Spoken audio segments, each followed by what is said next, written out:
Hello! Welcome back sa ating channel, mga Itechi Warrior. In today's video, ngayong araw na Itechiwa, ihimay-himay natin ang mga loan apps na... Ay, sandali, wait! Huwag ka munang mag-skip. Sandali! Sandali! Sabi ko, sandali lang, babatayin na kita ng cellphone. Pag-giveaway, charis. Giveaway ko na to, sige. Oh. No. Sandali lang, huwag ka mag-skip. Ito naman. Mag-subscribe ka muna. Click the notification bell para every time na magkakaroon tayo ng mga ganitong video, kayong unang madjajambunan ng blessing. O, diba, taray. Kung hindi nyo pa napapanood yung top 3 best loan app, o, panoorin nyo dito. Nandito yung link. And of course, may best 5 loan app din tayo sa Play Store. Mapanoorin nyo din yan para bonggang-bonggang ka-impormasyon na mapupulot ninyo. Kasi nga for today's video, isa na namang mahalagang topic ang hinahanap-hanap ninyo mga Itechi Warrior. Nakakaloka na kaya. So kung ano ang pinag-request nyo sa akin. So Team Marcos, pwede ka bang maghimay-himay ng top 5 na mga best loan app na mababang interest? Ang dami yung demand ha, nakakaloka na. So ito na nga, for today's video, himay-himayin natin ang best 5 loan apps with low interest rates. Oh, ito na yung pinakagusto nyo. Ayaw nyo magbayad, no? Ayaw nyo talagang magbayad ng fee or any fee, no? Talagang gusto nyo buong makukuha ninyo. Nakakaloka kayo. So, ito, ihimay-himayin natin ang pinaka-lowest, not the lowest, low interest rate na mga padyutangan sa mundo ng mga loan apps. Oh, di ba nangangat yung ilong ko kanina pa? May pera yatang darating. Charis. May utang na darat. May utang na darat o may ano, sadali. Iniisip ko. May padala, may parcel ako bukas. Galing sa TikTok shop. Nag-order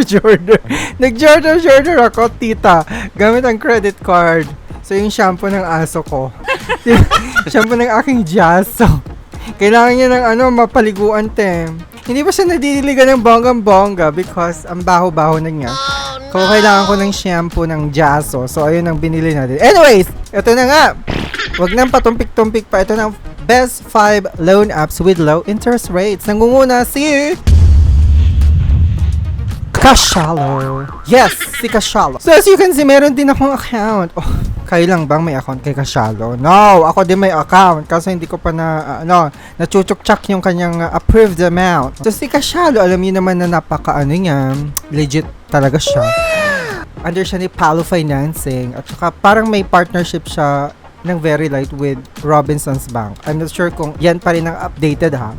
Check nyo nga. Pero ito yung app niya, real-time disbursement, get your cash in a flash. Walang kaltaste. Oh, receive your approved amount in full. So ito na nga, ito yung makikita yung offer sa dashboard kapag nag-download kayo ng Kashalo app sa Play Store. Oh, ito tita, oh. So, 1,000 to 9,000 pesos ang kanyang offer, tita. Meron siyang cash loan. Pwede kang mag-shop in stores on their partner stores. Kasi ito si Kashalo, not only home credit, not only Salmon ang nakikita ko sa actually sa mga malls, diba? At saka mga partner stores. Nakikita ko din tong si Kashalo, tita. As a payment or installment kinembular. So, meron din siya partnership with Lazada Loan. Kapag napapansin nyo sa Lazada, pag nag-check out kayo, meron siyang payment method na Kashalo. May kasama doon. Check nyo mabuti.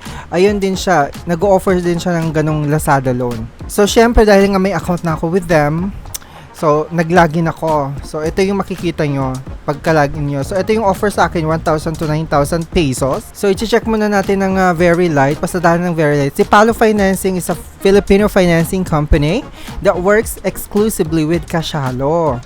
Our credit processing and enablement services include credit risk underwriting, KYC verification, credit application processing, and customer support.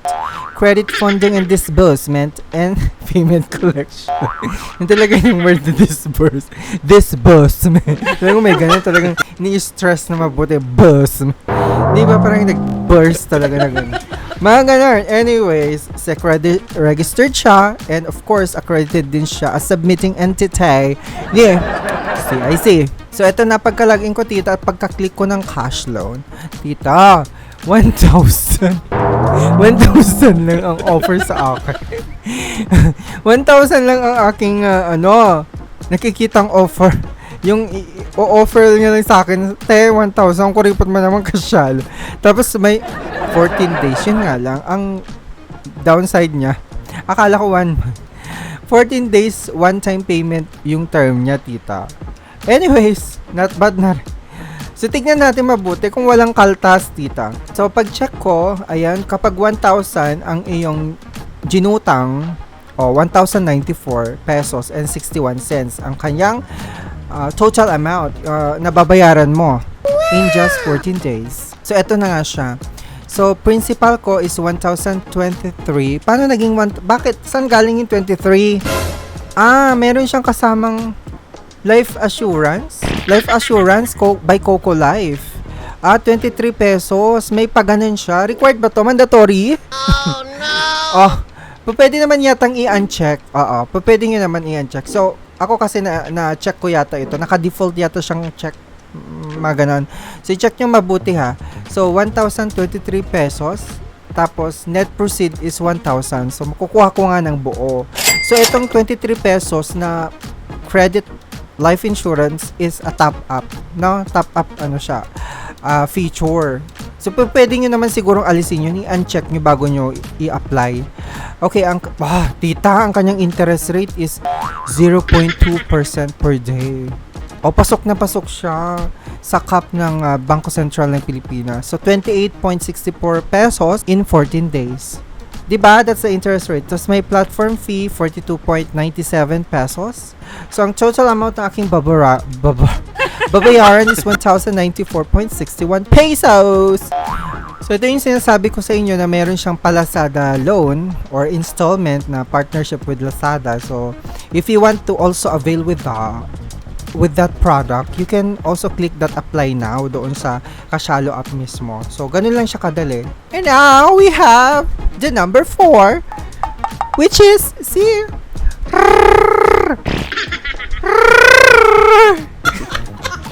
Revi Credit by by CIMB. Kung sino po yung alam ko may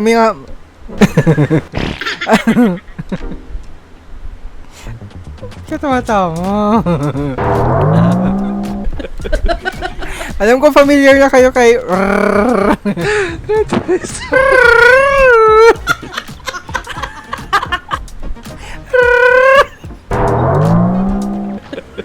Revi Credit. Alam ko familiar na kayo sa kanya. Kasi CIMB siya. So,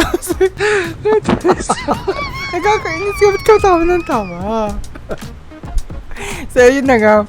So, maraming offer product loan na padyutangan si CIMB. So, meron tayong video. If you remember, nilahad ko dito yung mga product loans ni CIMB. Panoorin nyo yan. So, isa nga itong si Revi Credit na mababa talaga ang papatong ng interest. Okay, mababa ang kanyang mababa ang kanyang papatong, tita. So, si Revi Credit, you can actually access or download the app of CIMB. Makikita mo doon yung Revi Credit na feature or product nila doon. So, nandun na. Halo-halo na doon. Halo-halo na sa CIMB app. So, si Revi Credit, mga mima, is the first of its kind all-in-one revolving credit line that provides Filipinos easy access to credit and financial flexibility at their fingertips. May paganan siya. Ang kanyang mga features, Mima, of course, makakadyutang ka dito ng up to 250,000 pesos na limit.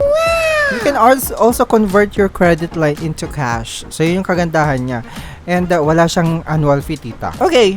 So, yun na nga, up to 250,000 pesos ang yung majutang. Tapos, ang interest niya, tita, as low as 1% per month. Oo, mababa talaga interest ni Revi Credit. Kasi ako, I still have existing jutang with Revi Credit na Revi Credit na binabayaran ko on installment basis. So, ayun.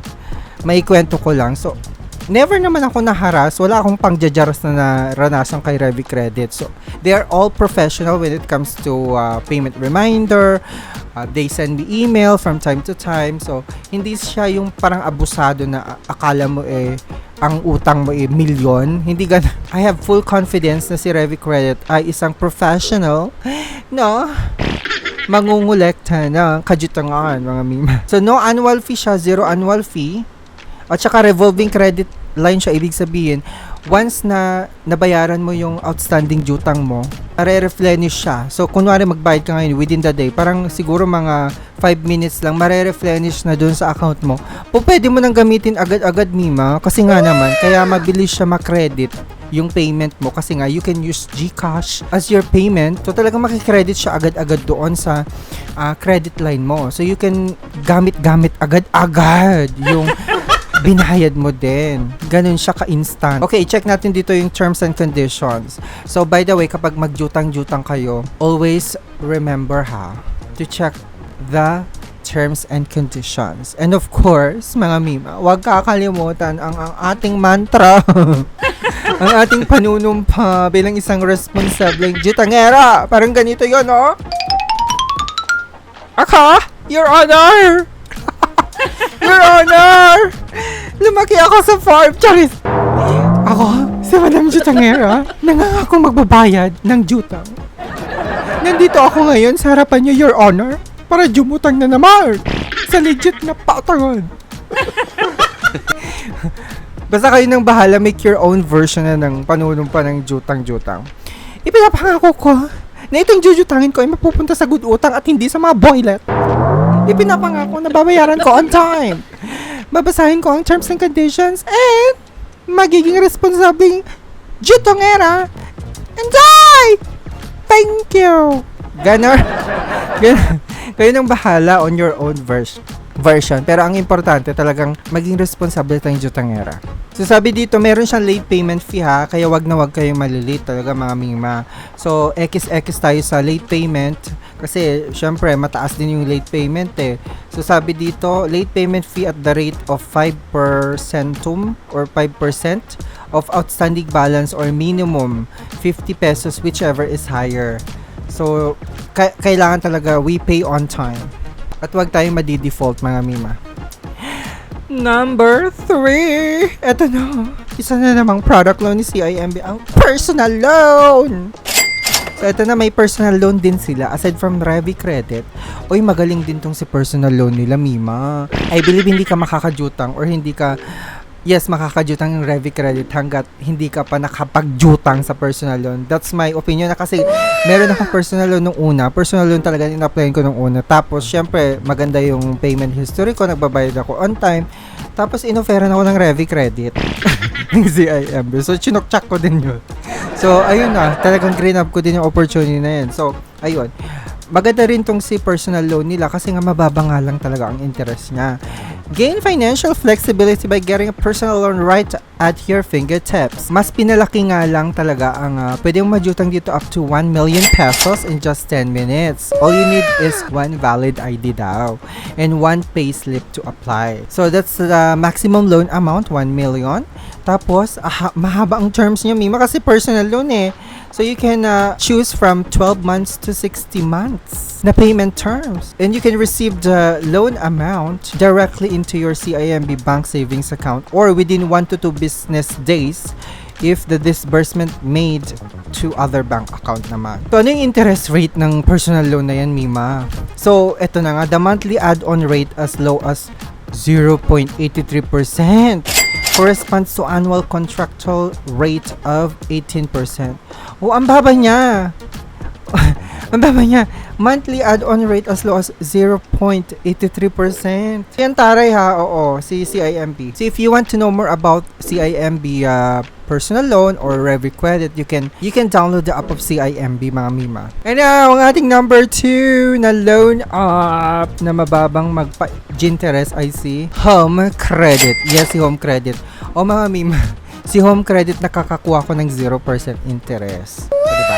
Pag nagkuha ako ng gadgets or cash loan, may pa-offer silang mga 0% installment. Tapos, tita, hindi lang yon. Meron din silang pakulo na parang tinatawag na waived last payment installment. So, kung nakikita nilang nagbabayad ka on time, wala kang palya, wala kang delay, bibigyan ka ng free installment on your last day. Diba? So, kaya ingatan nyo yung pagbabayad ng mga jutang-jutang with Home Credit. Kasi etong si Home Credit, nandito na siya. Before pa ma-launch tong mga ola-ola, yung mga digital bank or online lending, nandito na talaga si Home Credit. Nauna na tong si Home Credit, Mima. Kaya ako natuto sa mga online lending kasi nga dahil din kay Home Credit. Kasi nga, okay naman siya eh. Yun nga lang kasi medyo OA sila maningil. Kapag dating sa payment reminder, 5 days ahead, nagre-remind na sila, tumatawag na sila. Pero okay naman silang kausap, Mima. Hindi naman sila yung parang nang jajaras. So, all you have to do is to answer the call, parang mag-confirm ka lang na babayaran mo yung due mo on this date. So, parang ini-inform ka rin, i-remind ka lang para hindi mo makalimutan, Mima. Okay na yon. So, sa Home Credit, sabi ko nga may cash loan sila. Pwede ka rin mag-installment for your gadgets. So, mabilis yung kanilang application. So, kung gusto mo kumuha ng cellphone, laptop, TV, refrigerator, or other appliances, try mong mag-avail ng buy now, pay later sa kanilang partner stores, or pwede mo na rin sigurong gawin dito sa sa app nila. I-download mo lang yung app via Play Store. Try mong mag-apply doon at kung meron kang offer na makikita, Igora bells mo na. So may pa buy now pay later nga sila with instant QR din. Naalala ko nung kumuha ko ng mic, itong mic na to, kinuha ko sa partner store nila doon. Tapos pagka-approve niya, nakuha ko na yung nag-fill up na merong QR doon.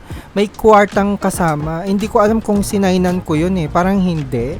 Pero may nagpakita dito sa app ko ng Home Credit sa account ko na may QR pero naka-disable nga lang siya. So, ibig sabihin hindi ko chinekan yata yung offer nung nasa partner store. So, pag may ganun kayong opportunity na offeran kayo ng QR, i-grab nyo na rin, check nyo na rin. Kasi okay naman daw si QR. You can pay bills, buy load, avail discounts, and more when you activate the QR account. Kasi i-activate mo pa yun eh. And you can enjoy up to 10,000 credit line for your needs. So, parang revolving credit limit din tong si QR. So, ito ang kanyang fees and interest, tita. So, kapag nag-avail ka ng cash loan, tapos ang kinuha mong term is, let's say, 1 to 4 months na loan term, ang magiging monthly interest niya is 0% to 5.99% per month. So, not bad, no? Kasi mostly talaga kung maganda ang history mo kay Home Credit at saka may mga natapos ka ng mga jutang sa kanya, offeran ka talaga ng 0%, tita. Madalang lang tong 5.99%. Based on my experience, never akong na-charge ng interest sa kanila. Number si G-Loan, yes! Kilalang nyo na si G-Loan, mga Mima. Si G-Loan, mababa din daw magpa-interest. Sabi. Pero ako kasi never akong na-approve at nabigyan ng offer ni G-Loan kasi nga may G-credit kasi akong defaulted na. Hindi ko na nabayaran. Actually, bayad ko na yung G-credit. It's just that ang haba ng delayed ko. 'Di ba? Ang haba ng regla ko. Charis. Ang haba ng regla ko sa kanya. Parang siguro 5 months din hindi ko nabayaran dahil sa ginawa kong pantapal-tapal sa mga ola. Panahong kinare-kare ako, so hindi ko naalagaan na pabayaan ko ng very light tong si G-Credit. So ngayon, hindi na ako pinajutang. So ito namang si G-Loan, trinay ko din sa G-Loan, hindi na rin niya ako napajutang. So if you have opportunity to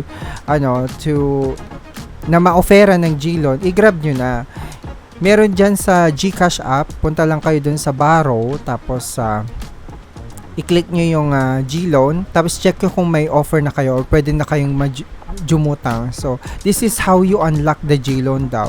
Kailangan fully verified GCash account mo, Filipino citizen ka, tas may valid ID, over 21 years old, tas verified ang email mo, and you keep using the GCash. And of course, you maintain a good credit record and did not commit any fraudulent transactions.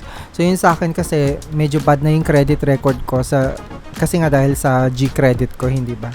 Okay, so ganun lang siya kadali. So, magkano ang interest niya na Mima? So, ang loanable amount na pwedeng ibigay sa'yo ni G-Loan is up to 125,000 pesos from 1,000 as the lowest. And then, monthly payment term niya, tita, umaabot siya ng hanggang 24 months. So, ito yung kanyang interest rate. Naglalaro from 1.59% to 6.99% per month. Medyo malaki-laki siya ng konti, no? Pero pag iniisip mo, kasi depende pa rin to sa approved na loan amount mo and kung magkano ang maibibigay sa yung interest. Depende sa kung gaano kaganda ang credit score mo, Mima, sa kanila. So the good your credit score, the higher credit score, the low the interest rate na pwede nilang ma-offer sa'yo. Tapos sabi dito, depending on your eligibility and selected payment term. Ang last but not the least, si Maya Personal Loan. Yes! Balita ko, ang dami na rin na-approve kay Maya Personal Loan. Pero based on my experience, tita, lagi akong rejected. Doon meron akong Maya credit at inaalagaan ko yon. Assuming na maganda ang credit standing ko sa Maya credit, bibigyan ako ng Maya Personal Loan. Pero hindi, tita. After a month, nag-a-apply ako. Sinusubukan ko mag-apply sa Maya Personal kung ma-approve ako. Pero trinay ko na naman last month. Na-reject na naman, tita. Kasi nga malaki yung amount na aking ginujutang. Mantakin mo 100,000 naman yung nilalagay ko. Pero sabi nila, may mga nagsasabi sa akin, Team Marcos, wag malaking amount ang jutangin mo. I-try mo muna yung mga 30,000, mga ganon. So, siguro next month ito-try ko yung ganong amount. So, ang kagandahan nito, talagang maliit lang ang kanyang interest rate, tita. As low as 0.77% monthly add-on rate. Okay, add-on rate applies to a 24-month installment period. Terms and conditions apply. And this is payable up to 24 months, yung Maya Personal Loan. So, you can use the Maya Personal Loan if you want to upgrade your home, o diba magpapa-renovate ka, or you want to make down to your new condo. Pwede mong gamitin ito, and of course pangbayad ng school fees or tuition fees ng inyong mga junakis, mga ganon. Or you can expand your business using the personal loan ng Maya, o diba taray? At hindi rin mawawala dyan kung gusto mong bumili ng dream gadget mo, iPhone, Apple, mga TV, mga ganon, appliances. Pasok na pasok ka sa Maya Personal Loan. So, what is the interest rate, Mima? So, yun ang kakasabi ko lang, diba? So, you can get a Maya Personal Loan with as low as 0.83% add-on rate per month. Effective interest rate of 1.40% per month. All applications are subject to credit evaluation. Exact interest rate will be reflected in the Maya app upon application. So, sabi niya dito, sa kanyang website kasi as low as 0.77% monthly add-on rate. Baka nagbago na. Baka updated na. So, ito na siguro, as low as 0.83% na siya. Okay, i-check nyo na lang. So, kapag inopen nyo yung Maya app, punta kayo ng loans tab, makikita nyo doon kung meron na kayong offer o wala pa. So, borrow up to 250,000 pesos instantly. Yan ang pinaka-maximum loan amount na pwede mong majutang. I-click mo lang yung apply para makita kung pwede ka nang magjutang-jutang. So, pagka-click mo ng apply, makikita fund your big life moves instantly. Get a loan of 250,000 pesos! O, yun na nga, yung sabi dito, low monthly add-on rates, eto nga, 0.77% nga.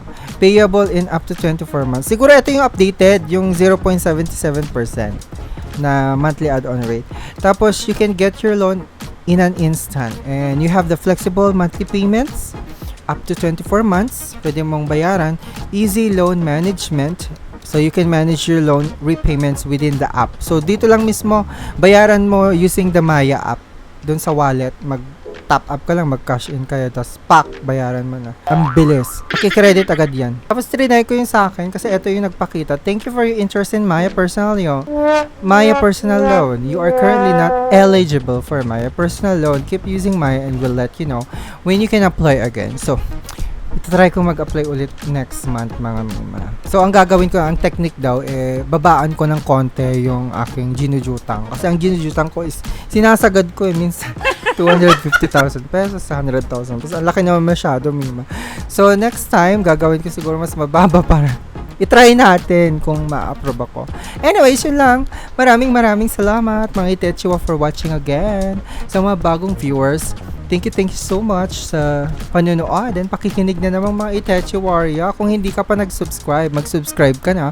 Click the notification bell para every time na magkakaroon tayong mga ganitong video review, kayong unang maambunan ng Chika Boom Boom. Maraming salamat. Be a responsible chutangera. And that was my best loan apps with low interest rates. Please leave a comment. Ano masasabi nyo sa mga app na Itechua? Anong mga app na na-try nyo na? Paki-comment and share naman! And I thank you!